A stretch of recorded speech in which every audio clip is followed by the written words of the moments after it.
What to do, what to do. Do you ever have one of those days where you just want to do something but you don't really know what? I'm thinking.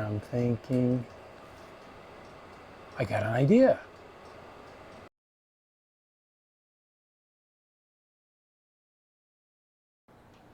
Hello everybody and welcome back. Yeah, I think I owe a bit of an explanation. So those 5 of you that have been watching my videos, thank you so much. Really appreciate it. Making a video is a lot harder than it looks, actually. Just putting it together and putting it down and then putting it in the computer, taking the picture. It's quite a bit of work, but that's the fun part. The parts that we're doing within the video to create the content, it becomes a little bit frustrating sometimes when things don't go as you hoped. In that last video with the Land Rover, I was really hoping it was ECU, and finding out that it wasn't, and it's that other sensor, I think. And to get to that sensor, I have to tear the whole front out, and I just got discouraged. And then, of course, life, things built up, health things and stuff like that. So I do apologize for not being able to put out a video anytime, sooner than I was hoping. But here we are today, and we're going to kind of get back into the things. I don't want to say that every week I'll be putting something out, but I'll try to get something out. I actually started on a project. I don't know if you know about these light bulbs here. These light bulbs have these little speakers built into them, and with the speaker built into it, and it's got the LED light bulb around it. Yeah, it's nice. The kids have them in the room, and they can listen to music and while changing the color of the light. It's kind of neat. So we're gonna actually turn one of these into this. What is this? Well, it's a speaker that plays music, and we'll just look at how I went through the process, how I just thought about it. No means am I making audiophile stuff. We'll get to that at the end of the video, and I like my audio, so I've got a professional stack behind me here. But putting that aside, we'll talk about it in a bit. So thank you again for coming, checking out the video. I hope you enjoy it. Look forward to seeing you guys again. Thank you so much. Talk to you in a bit. All right, so if you're like me and you have a messy desk and you want to do something but you don't really know what to do, you just kind of flip through some things and see. Oh, I apologize about the sound in the background. The Chinese diesel heaters are running, so not that it's so cold outside, but just to make it comfortable. So in the garage, but it shouldn't be overwhelming. So what we're doing today, as we mentioned in the intro, is we're basically just taking this light bulb here, which was made by GE. It's an LED bulb that has a speaker built in. If you can see it on the side there. Anyway, so the purpose of the video, of course, is to just make something. I need another speaker, like a hole in the head, but it's sitting around. So basically, I started this video halfway through the project. So the things that I'll be showing you is you're gonna miss some of the stuff here because I didn't show how I opened. But basically, just tear this apart. This one is actually working. The one that I used, which is this one here in pieces, it wasn't working anymore, so I didn't have the LEDs weren't working. So basically it was just a matter of either throwing it away or seeing how to work with it. And I decided to go ahead and just play around. So we'll put this aside now, and I guess we should make a little bit of room here. All right, so what happens is, all right, this is kind of a little bit far long. So this is this ring of lights. They go around the speaker, and then this one is, of course, on top of the speaker. And then you got the cover there to make it look semi concealed, I guess. And so this then had the body like this one here. So basically just kind of just pop it out of the body, and then you're revealed with the light disc. the speaker, which ironically has a passive radiator in the back, and then two boards. Where's the other board here? Just had it here. It's right here. The power supply board. The power supply board, which is this one, and then I guess we don't need the side camera for now, so we'll just go to the top camera. The power supply board, and then the Bluetooth board. Now, don't look at this stuff here. That's coming. I guess I could actually take this off since that's the power.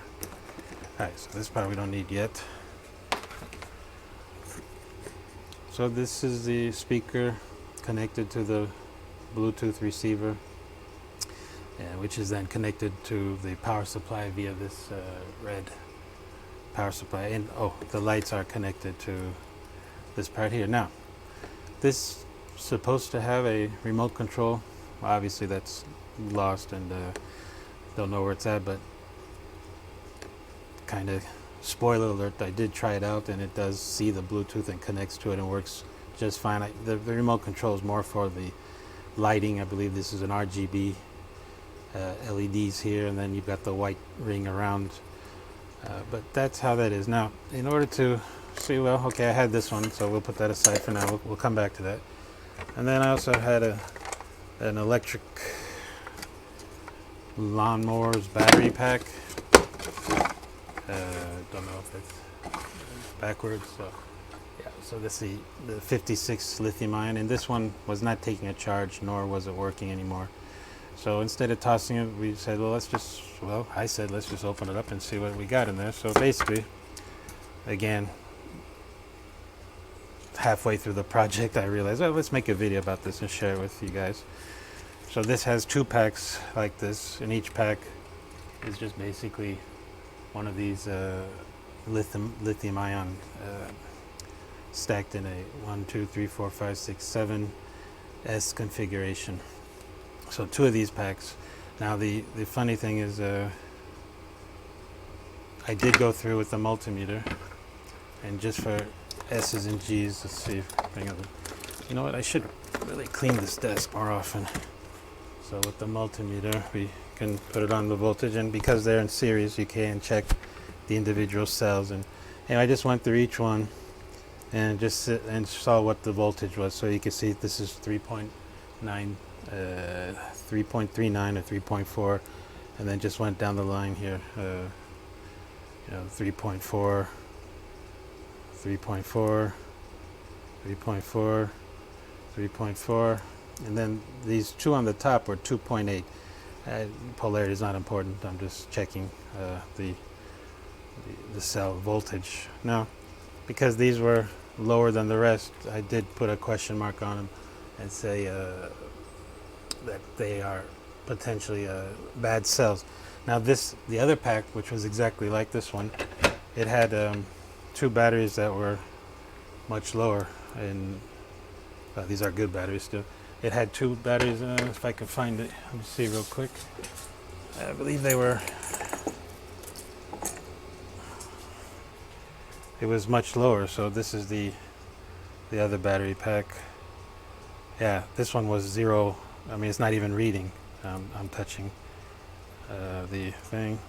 Yeah, 0.133 volts, if you can see that. So this one was the bad cell in the battery pack, which caused it to not receive a charge. In other words, the battery management system decided it didn't want charge. So from that, we were able to find out that we had 6 good cells in the other battery pack. And with that 6 cells, I said, well, what the heck, let's combine the battery pack and make ourselves a little Bluetooth speaker. All right, now hope you're following along so far. Now, in order to see what the output voltage of this power supply was, I went ahead and hooked it up to my dim bulb tester, which also has an isolation transformer in it, in order for me not to shock myself, which ironically doesn't work that much. You still get shocked. Anyway, so with that powered on now, so this is powered on, connected to the dim bulb tester. I guess I could show you that real quick as well. I'll just go back to the side camera. So up on the side here, so you can see it's connected to the dim bulb tester, and the dim bulb, there's no bulb running or burning or lit, which means that it's not shorted. So that's that. And now we can check the output voltage on the terminal here to see what we have. Again, I'm not worried about the polarity because we'll figure that out. So I don't know if you can see that. Oops, don't want to short anything either. So the output is 13 volts. So now we know that this is a 12 volt, 13 volt power supply. We turn off our dim bulb tester. We have this could be used for another project that requires 12, 13 volts, potentially. We'll figure something out that in the future. So now let's unplug that. We'll get rid of this, and we'll come back to our speaker. No, we won't come back to speaker. We'll come back to this one. So this one was actually quite a pain to disassemble, and they had it in these battery pack holders, and both sides. And when I first went through and got rid of all these cables that were checking each individual cell voltage, which is what triggered the fault in the first place. And with that, removing the batteries from there, I was able to make a battery pack using just 4 cells, because that would give us 16.8 volts and at 4.2 max for each one, so 3.8 roughly for each one. So between 15 to 16 volts is what we can expect out of these for the duration, which is close to the 13, but still a few volts higher. I didn't want to risk it by just connecting it directly. Now obviously you can't connect these directly. Well, you can, I guess, but it's better to have the battery management system in place. I went ahead and I actually had this one on the shelf.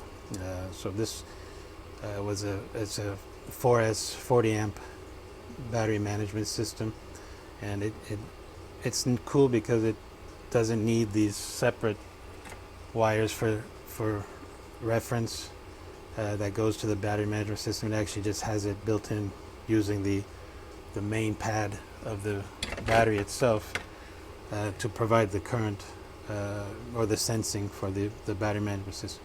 So what do we do? Just very simply, connect the 0 to ground, and then you just go 4.2, 8.4, and then you got the 12.6, and then the 16.8 volts pads, and you just connect them. It's funny that these all lined up quite nicely, so I just went ahead and used the strips, but these two were flipped around. If this 16.8 was here, then it would just be easy, and then it would just spin out. But anyway, no big deal, just a couple of 12 gauge wires and we're good to go.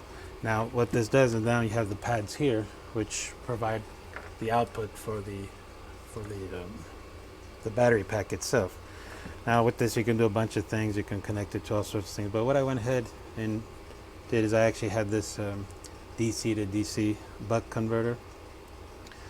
So we feed it in the 16.8 volts from here, and I use this little potentiometer right there that you see on the side camera and tuned it down to 13 volts. And with that, I took the power supply that was connected to this part and unsoldered it from here, and just soldered it to the board, keeping polarity reference correct, and it was correct on the board as well. So after double checking, just put an inline switch just so that it's not continuously powered on. So when you flip the switch, you get the power. Oops, is that not even focus? Yeah, so you get the power, and then when you flip the switch off, the power goes away.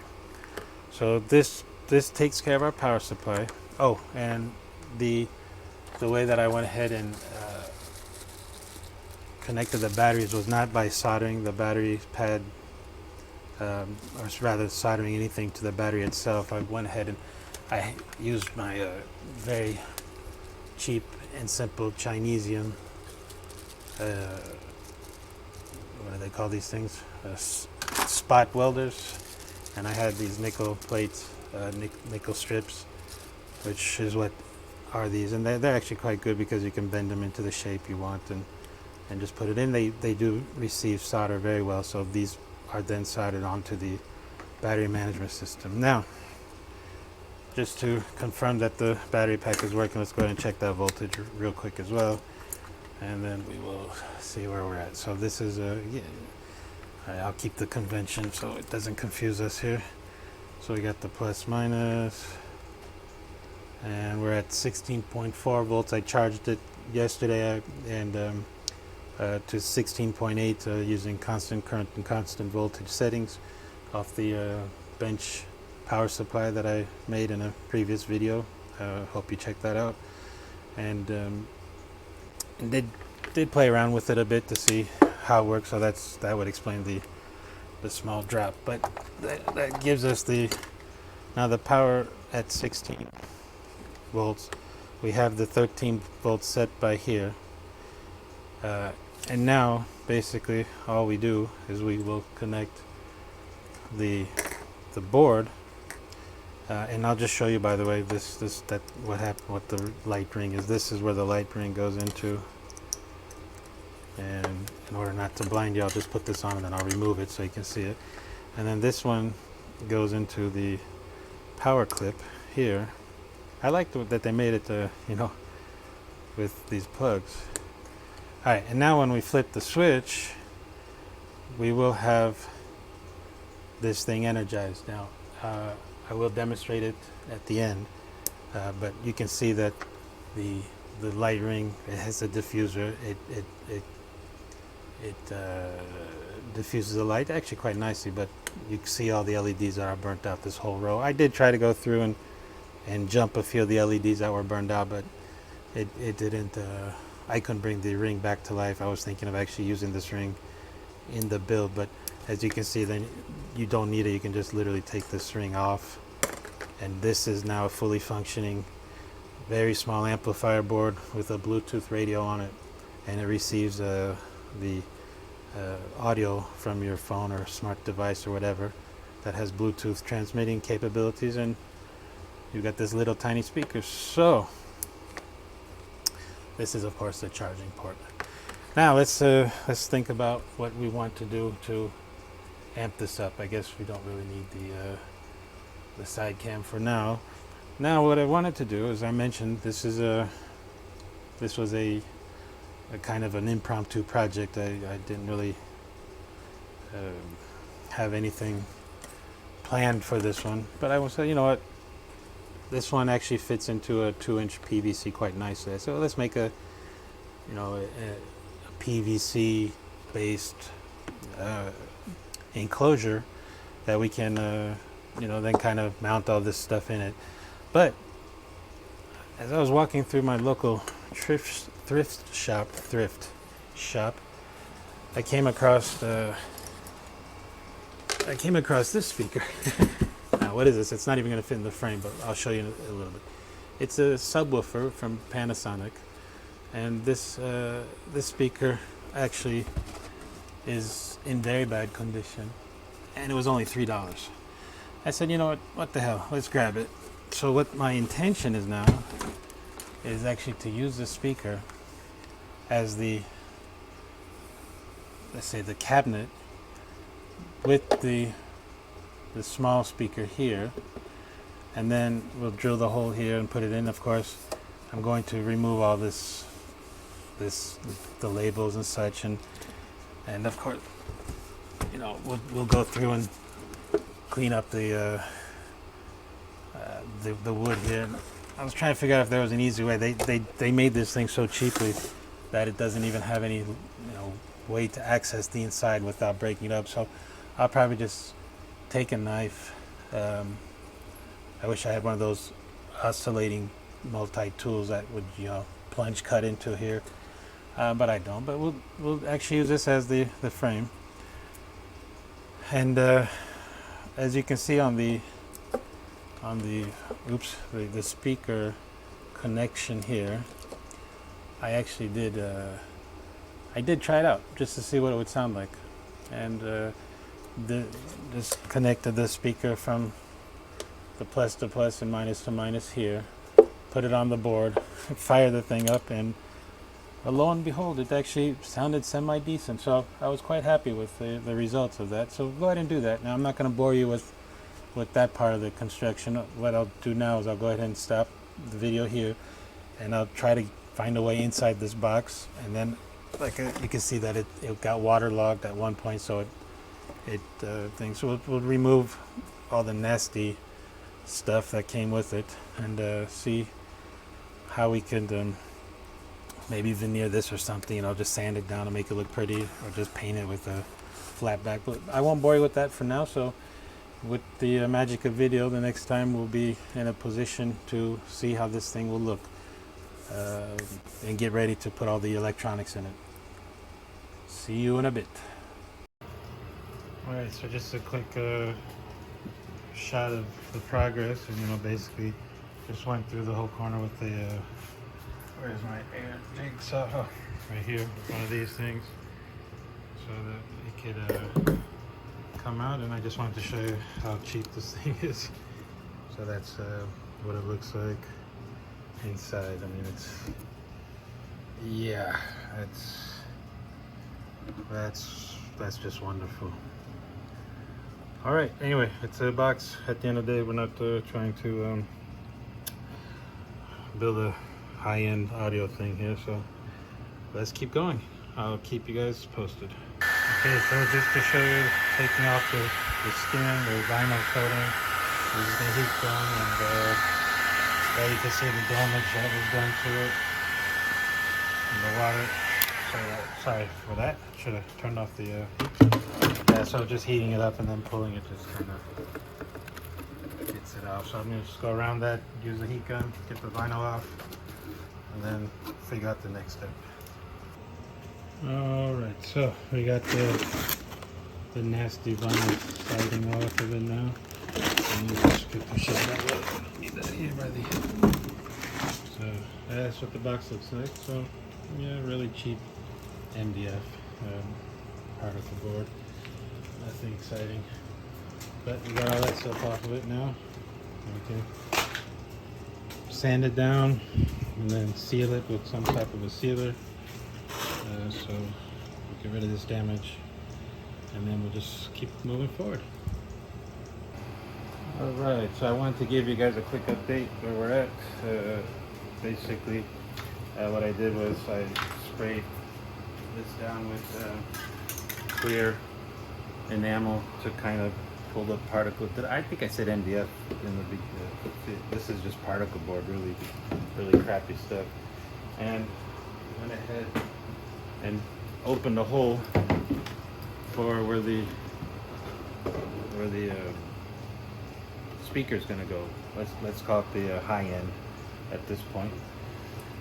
As you can see, there's some damage here, but it's all filled in nicely. And I also used the sawdust that the dust that came out while I was drilling the holes, and used Elmer's glue to fill in as many gaps as I can. Now, because this is not going to be a Panasonic anymore, I did remove the logo.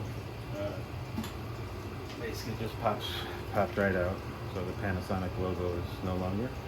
And I want to fill that in because I'm going to end up sanding this whole thing down, and then we'll put a couple points of it. So I want to try that trick that we saw on YouTube, where you just fill it up with baking soda and then pack it down, and then use super glue, and then we'll sand it down to a nice finish.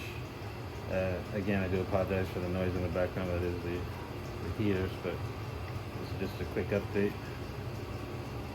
So we got that, I don't know how many layers. Oh, I don't have the thin stuff, so I do have the thick stuff. Oops. Alright.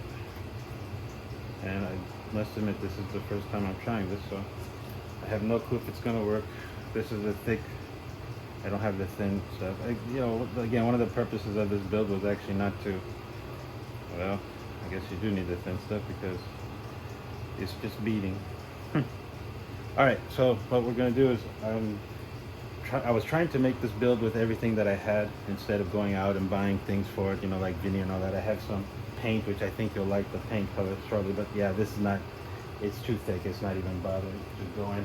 So what I'm going to do is I'm going to go ahead and run over to the store and just grab some thin glue, and we'll try this out because I think that'll work. The purpose is to fill that in, and we're going to sand it flush anyway. Sand the whole thing down and then paint it, and then we'll get to the electronics and the component. And I did do a small change here, which I'll explain as we progress. All right, well, welcome back. For you it's been a couple seconds, for me it's been about a couple of hours actually. So I did go to the local thrift store and picked up or not thrift store, the dollar store rather, and picked up a couple of these super glue things, and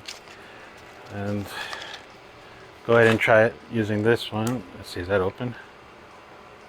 Yeah, I think it's open. All right, so it's a lot more liquidy. So let's clean up that little area that we tried it before, and make it look like I know what I'm doing actually, which I don't. Alright, now we take the super glue and just drop it in there. Oh, come on. Oh yeah, okay, it's absorbing this time finally. Trying to squeeze, it makes my hand shake.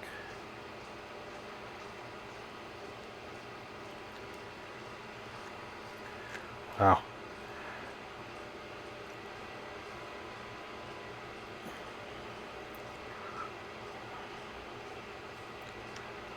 Wonder if that's enough. What do you guys think? Do I need to put another coat on it? I have no idea. Now, we're not trying to make a permanent, what's that what I'm looking for? A connection, or try to make things just purely for cosmetic. Alright, well, that looks pretty darn bad. So let's see what that's going to look like here in a little bit. But in the meantime, well, I guess I need to flip that. Alright, so I'll be right back in a few seconds, and then look at the overall outcome. Alright, let's see what it looks like now. It's been a while, about a few minutes, and yeah, it's solidified pretty hard. So I don't know if you can see that, but it's taking the gap pretty well. It's obviously a little proud, but we'll sand it down. So the mistake I made was actually cutting this whole back panel off.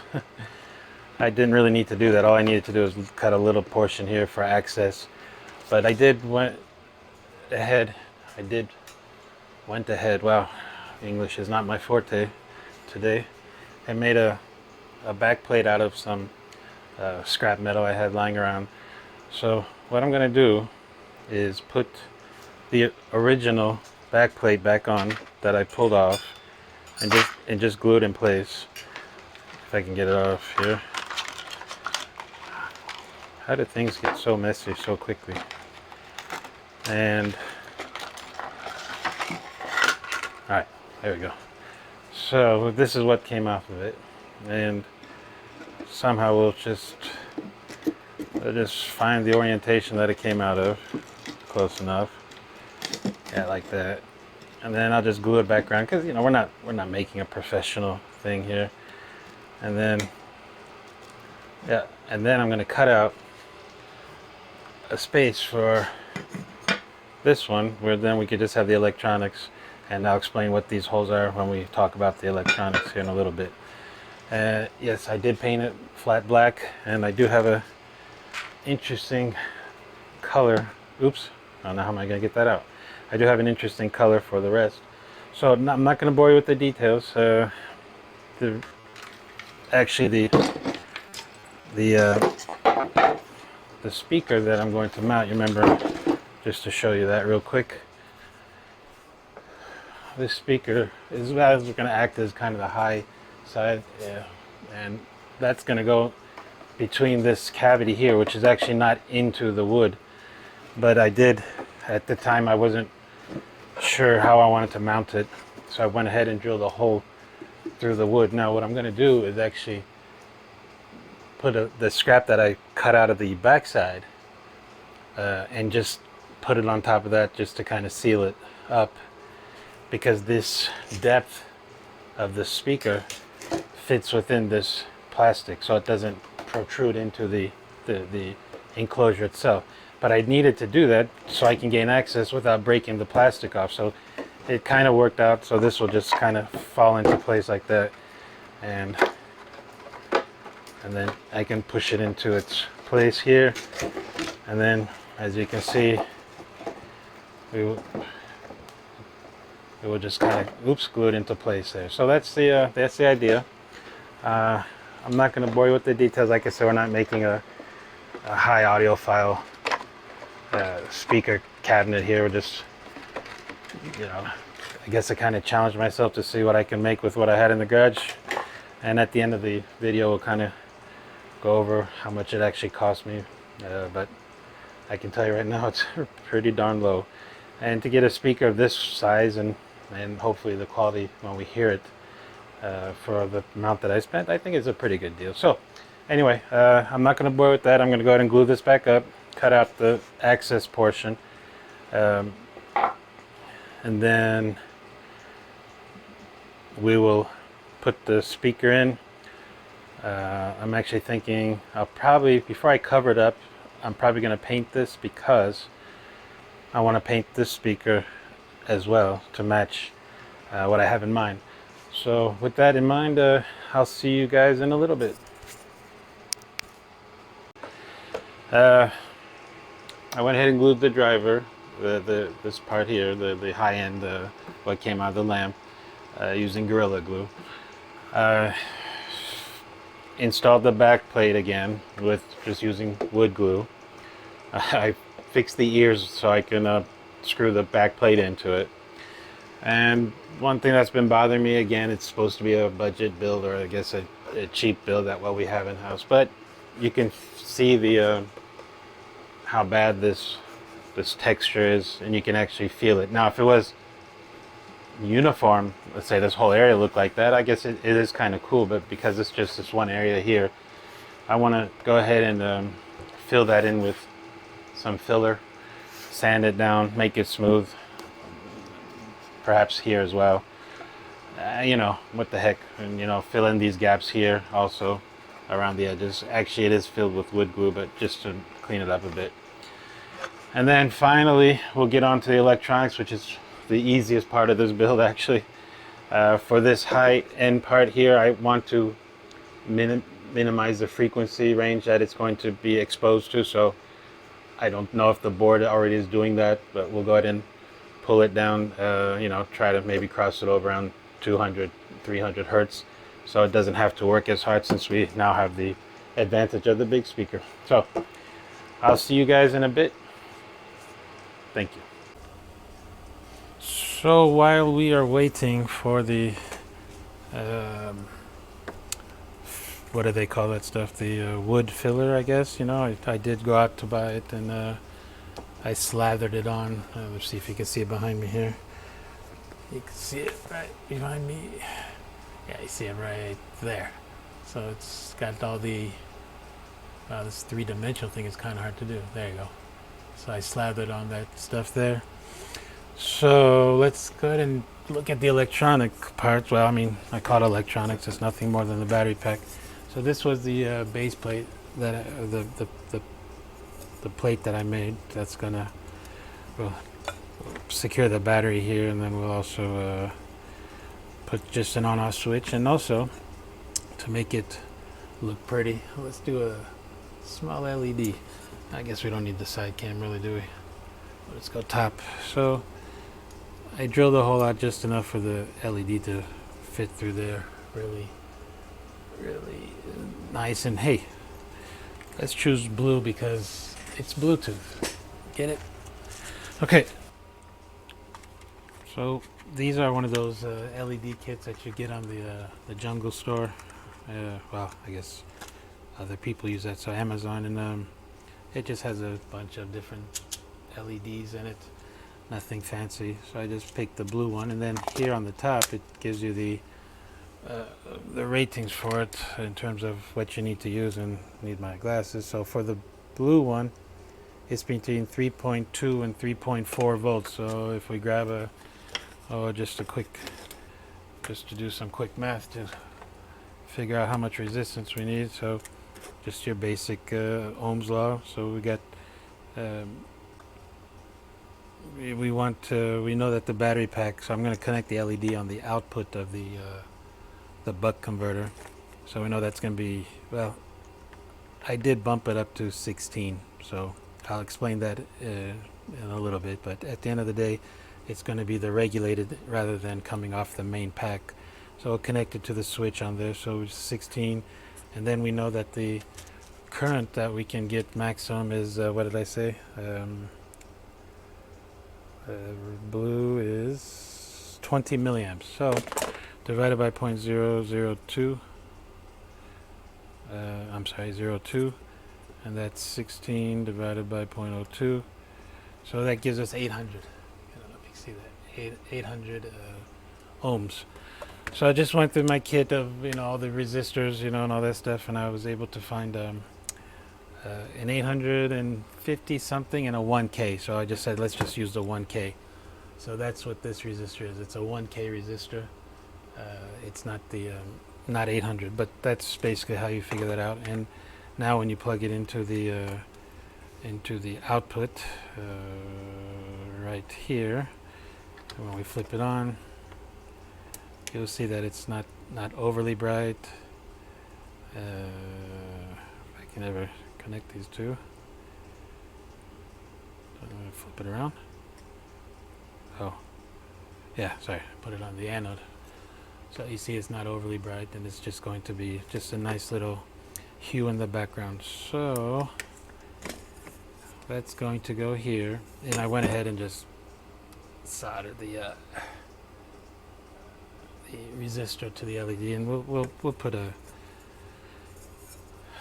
heat shrink around that when we're done. So that's just literally just sticks down. I'm gonna put some hot glue on it to keep it from falling out. So what goes here is the switch. So let us turn on our soldering iron, and that way we can go ahead and desolder everything. Solder or solder? Anyway. And if the thing is going to heat up anytime today, so we know that that's that. So we can remove our amplifier board, which we'll get to in a little bit. Let's make a little bit of room here. I don't know what this cable is, so I'll throw that there. And then I'm actually going to desolder everything because I'm going to change out some of this stuff. But while we're waiting for the soldering iron to heat up, so this is going to be our charging port. Yes, this is only baking soda.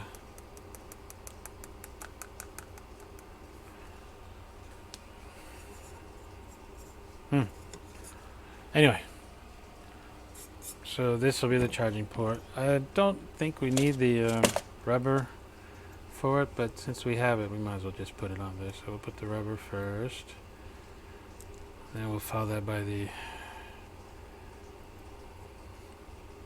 ring, and we'll just put this through here like so, and then we'll tighten this bad boy down. Yeah, it's not gonna go swimming anytime soon. And then we'll just use not the proper tools for what you got, but what the hell. Alright, so that takes care of that. Center positive will go, convention. And now that my iron is up to heat, we'll go ahead and get rid of, let's take it off here so we don't risk shorting the battery pack. And I need to change the tip of my iron. Today would be nice.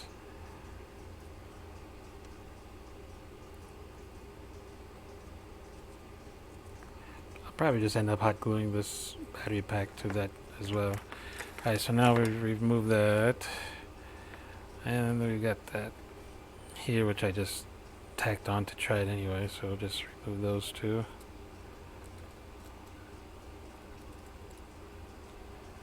I thought I tacked on it. Yep. Alright, that takes care of that. I'm going to change the tip on that iron because that's not the thing I like. Did I have washers for these things? Let's check that real quick. Yeah, I guess I did have washers for these. These are those switches. It's a dual pole single throw switch. And it just comes with a bunch of these things here. So we got that, we got the nut. And that's a lock, that's to clock it, which we don't need, so we'll just put this one in here. Alright. And put that in there and call it a day. It would have been great if I had an on-off label though, wouldn't it? I don't know which one's on-off, but it doesn't matter. And we'll go through and tighten it down at the end for the final. Just for now, so it doesn't keep slipping and sliding from us.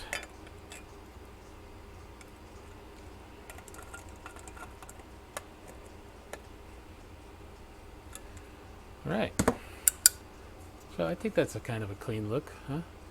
Just got your on-off switch and your LED and your charging port. What more do you want? All right. Let's clean up some of this stuff here real quick as we move on. What I want to do now is actually I want to clean up this LED. I just put that in real quick to test out the to make sure that we got the right size, and hopefully it'll come out. Come on out. There we go. Alright, now what I'm going to do is I'm going to go ahead and clip this back a little bit here. Clip this back a little bit here. And get on a little bit higher glasses. So now and just kind of twist this around it just so it's straight. I'm going to solder it anyway, so it doesn't really matter how well mechanically it's connected,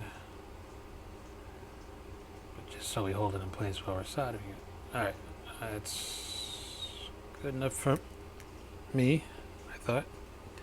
Apparently not. Alright, let's try that again. Okay, don't move, don't drop. These are kind of sometimes the things that I try to avoid in the videos because they take a long time, but it's not going to be a very long video, so.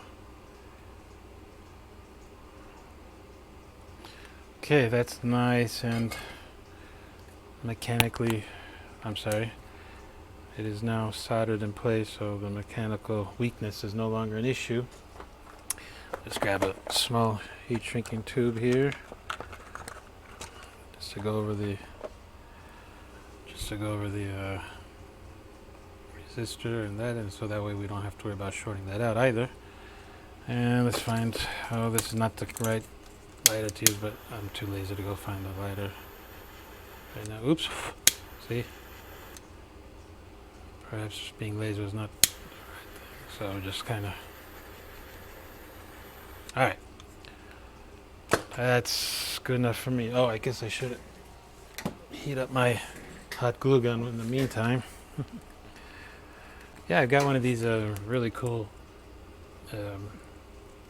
butane powered hot glue guns, and I'll tell you, I love it.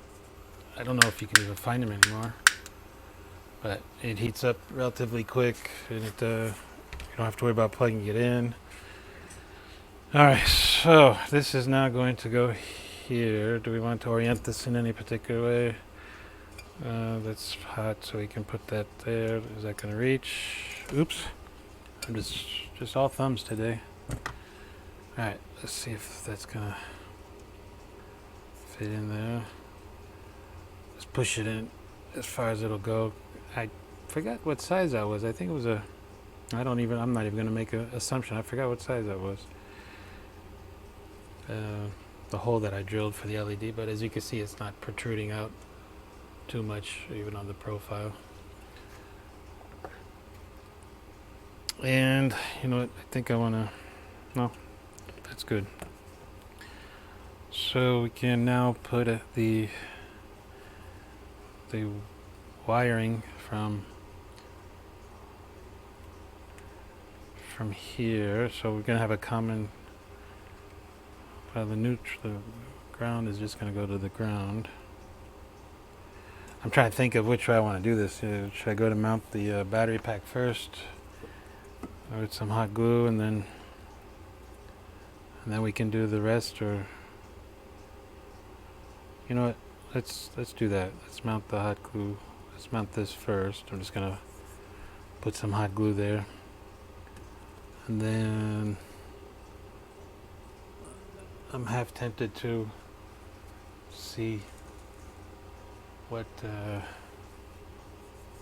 where I'm going to put this board. I might just put it right here if I have room for it, which I don't have room for it. I might put it on the side. Let's see. I think I've got. I don't know. I'm going to have to check. All right. So here's what we're doing. We're going to put this here. I'm going to go ahead and wire this up. Very simple. You know, just these are just direct connection to there. They're not going through the switch. This is just for charging. I guess you could also use that as a power port later.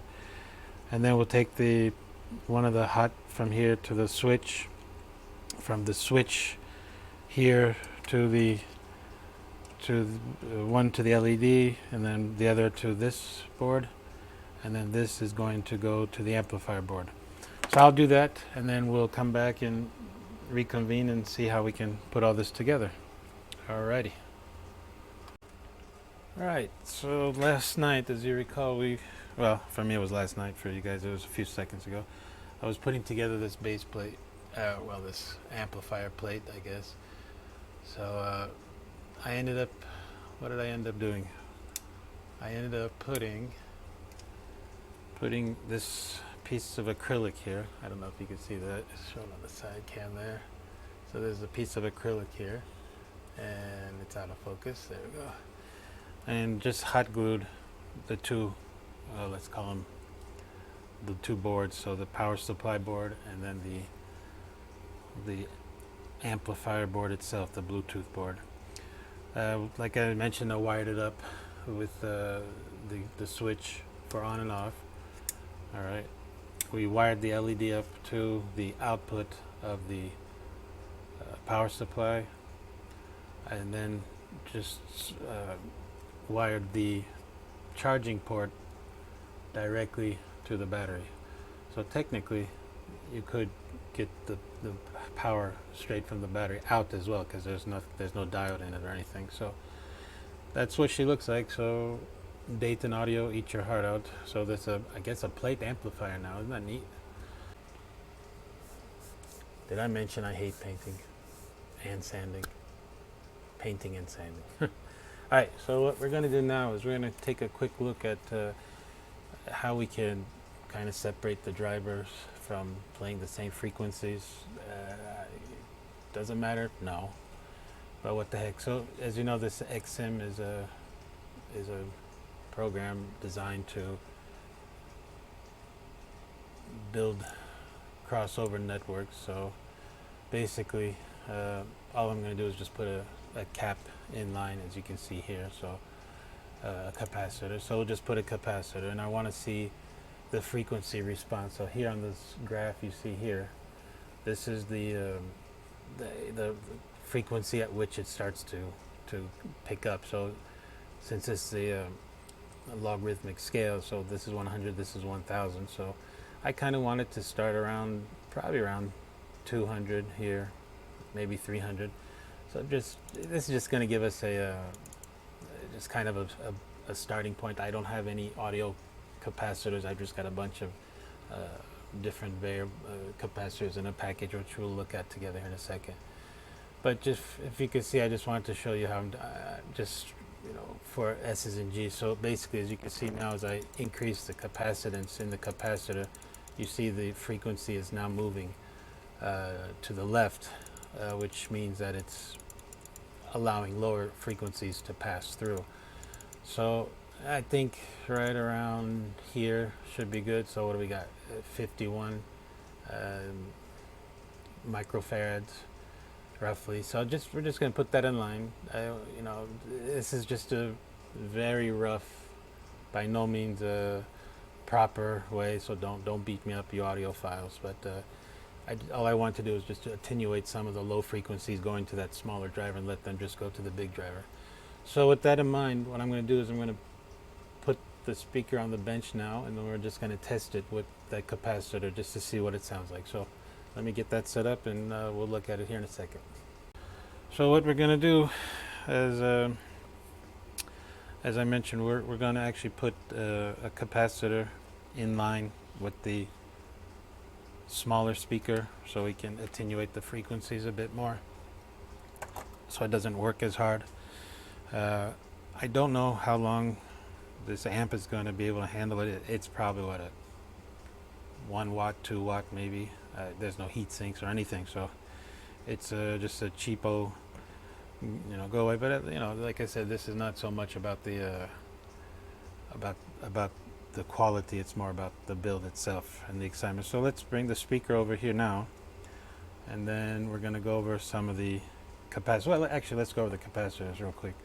So as you saw in the previous snippet, we worked on the XSIM crossover network design tool. It's a free app, by the way. Yeah, it's all right. I mean, just to get the basics, you need a lot of files for the speaker, you know, how it's actually what's that word I'm looking for, all the characteristics of the speaker, the parameters, you know, everything, which it's not built into the program, so if you don't have it, you know, it doesn't matter. But what we'll do now is we'll just look, you know, I'll just use it to kind of get to see if where I was at was correct. So I have this Chinesium capacitors here with different values. So as you saw, it was around 50 microfarad. So the closest one I have is this 47 microfarad at 50 volts. So we'll just grab it, but I'll grab a couple just to show you the difference in sound, and we'll actually stream a 200 hertz signal to it to see how that sounds. So give me a second, let me go grab that, and then we'll put this all together. All right, so we're set up. As you can see here, the driver we're talking about is this one right here. All right, and we're gonna just send a 200 hertz tone through the amplifier board. Through the amplifier board here, which is connected to it. And right now it's just directly connected. I don't know if you can actually see it. If I move this closer to you, there, okay. Now you can see that it's just connected in the back through that. All right, so when we send the signal through it, I think you can hear that. So basically, well, wait a second. Let's first of all find our capacitors, right? So we said the 47 is what we're going to end up with, I think. So let me find the 47 real quick here. It's all messed up here. So here's 25 volt 47, right here.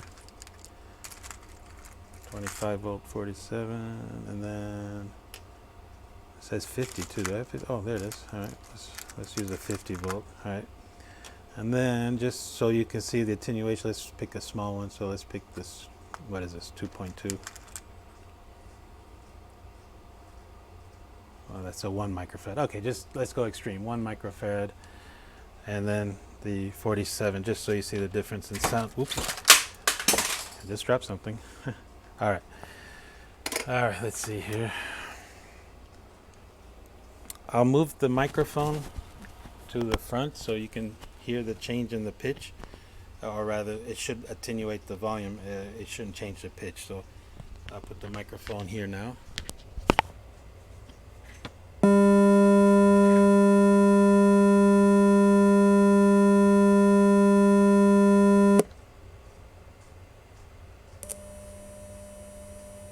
Okay, that's the 1 microfarad.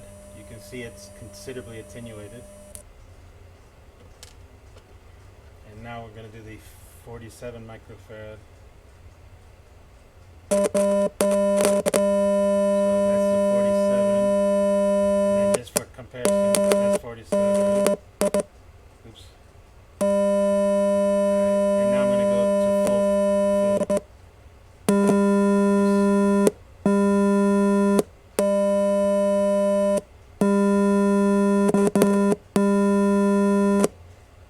Okay, that's the 25 volt one, and now let's try the 50 volt one.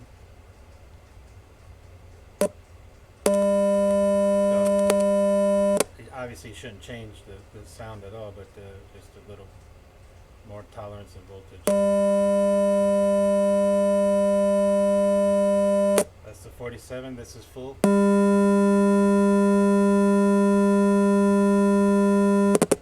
Alright, so I think you get the idea. So what we'll do is we'll go ahead and wrap this up now slowly. And we'll put that together. And then hopefully, well, while we're here, why don't I show you what we're doing here. So we're gonna take the 50.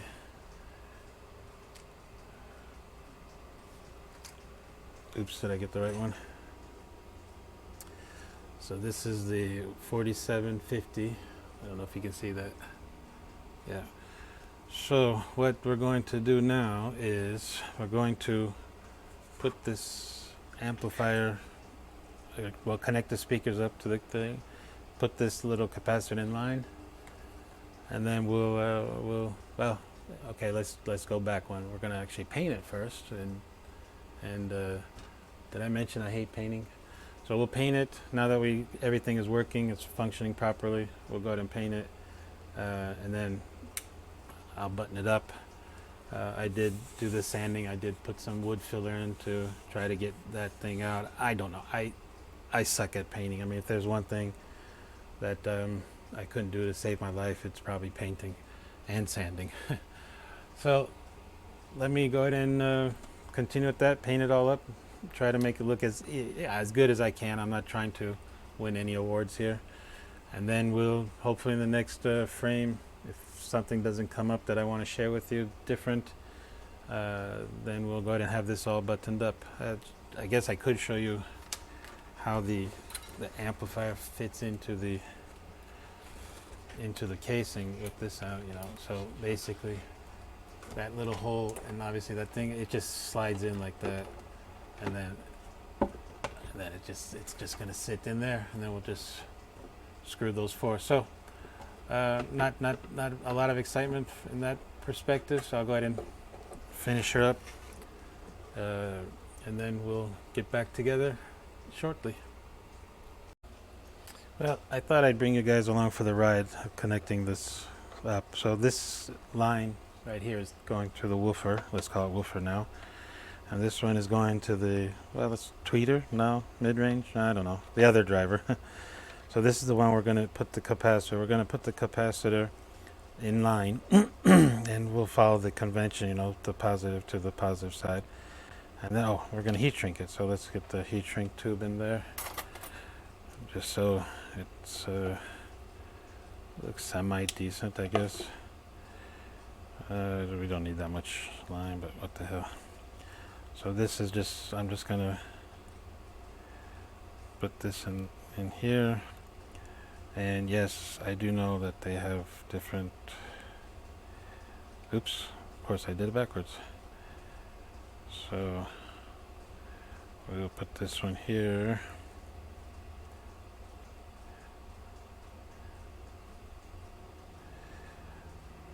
And then that might be one of the worst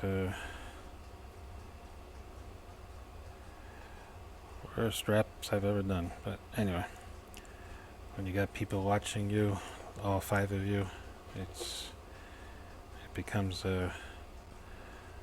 A little panicky, right? Alright, let's just wrap this one up too. And then we can run the heat shrink on top of that because it's just going to go there. Okay, and then we will solder those two together.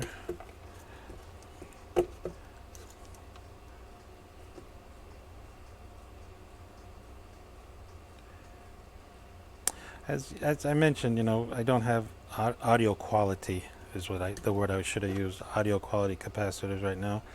These are just they're cheap, but they'll do the job for what we want. And then we'll cover that up with the heat shrink, and then we'll cut off a little piece for that. See if we can make it about the same length.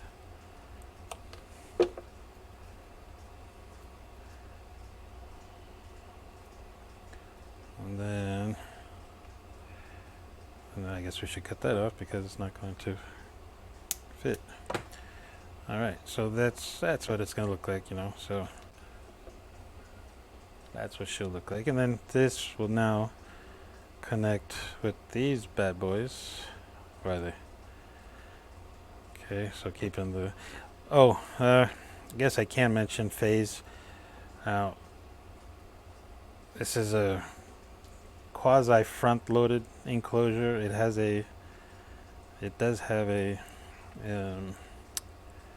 phase plug in it, but I don't know how much engineering they actually did for it, so I'm not going to assume that it's a legit phase plug, but I'm just going to say that they're in phase, so I'm not going to change the polarity. That's something you'd want to look at, you know, if you're doing this legit. So now we'll just have these, we'll solder those together. So these will now go to this one, which is going to go to the amplifier board. I won't bore you with that. I just wanted to show you that how this is just going to go in line with that. And then we'll put the amplifier into the enclosure, and then we'll run that test one more time just to see what happens.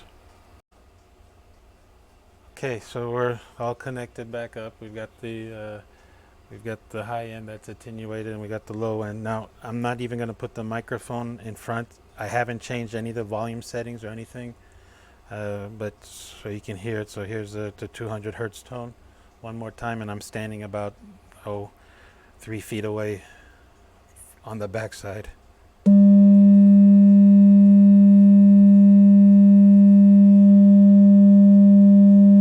So I guess I should have warned you to that if you're wearing headphones, in hindsight. Yeah, do a quick frequency sweep just for S's and G's. Okay, what happened?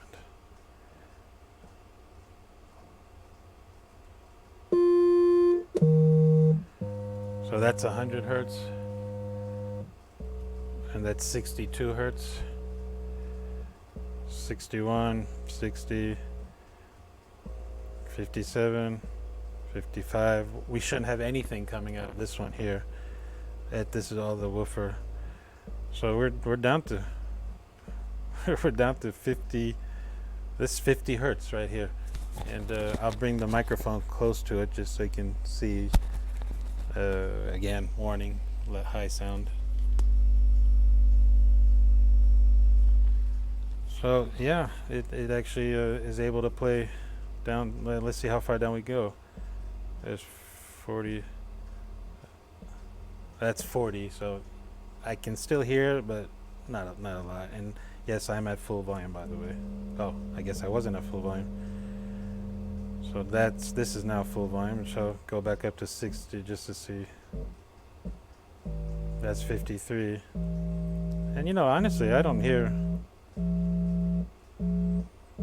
much distortion either. I mean, yeah, granted, it's full volume, but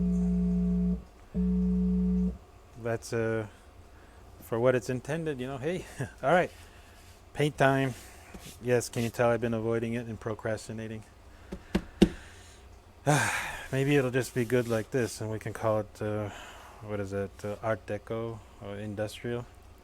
All right, I'll get on it and see you guys in a bit.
Well, if you made it this long to the video, thank you so much. It's completed, and we took a light bulb with a receiver, Bluetooth receiver, and a speaker, and turned it into a portable Bluetooth speaker. Now let me show you up close a little bit. So that's what it came out to look like. Now the front, yeah, I did paint it with the chrome paint and just tried to make it look nice. But I think the best part of this build turned out to be this amplifier plate, and then just feet and black, and so that's what it turned out to be. And as you heard in the video, it sounds pretty decent. I mean, it's by no means is it hi-fi. Now I want to address a few things. I know about alignment, stuff like that. This is not a speaker that's going to go out and win any awards or even try to compete. This is just something fun that we did. It's probably not aligned in terms of the drivers, the placement. I don't care. The crossover that we did for the top is using a really cheap capacitor, which again, for what it is, I don't care. The subwoofer part, it's a it's a cheap subwoofer. So again, technically, I guess I could have put a low pass filter on here, but for what it is, it's fun. So let's quickly see costs. See this whole build. This was free. It was thrown away. I paid $3 for the subwoofer, and then probably the most expensive was the paint itself. But all in all, the metal plate that I used for the amplifier was scrap that I had, relatively thin. And then, I did buy the wood filler. That was $5.99. So all in, I would say that this build probably ended up costing me about $15. So for 15 bucks, can you buy a Bluetooth speaker? Yeah, but what's the fun in buying it when you can build it? So let's we'll leave on listening to a little bit of music here, and then these are technically copyright free, so I hope I don't get any strikes, but it is from the YouTube library. So I just wanted to say thank you for hanging out with BigE. Look forward to seeing you guys again soon, and hope you enjoyed this build. Oh look, it's Little D.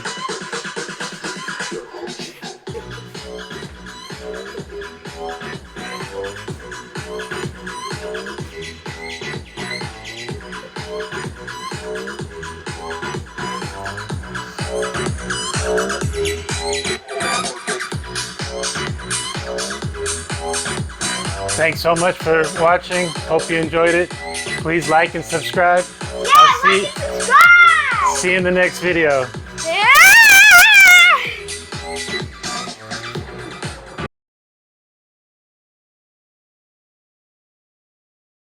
Do you ever just sit around thinking about what you're going to do and nothing comes to mind?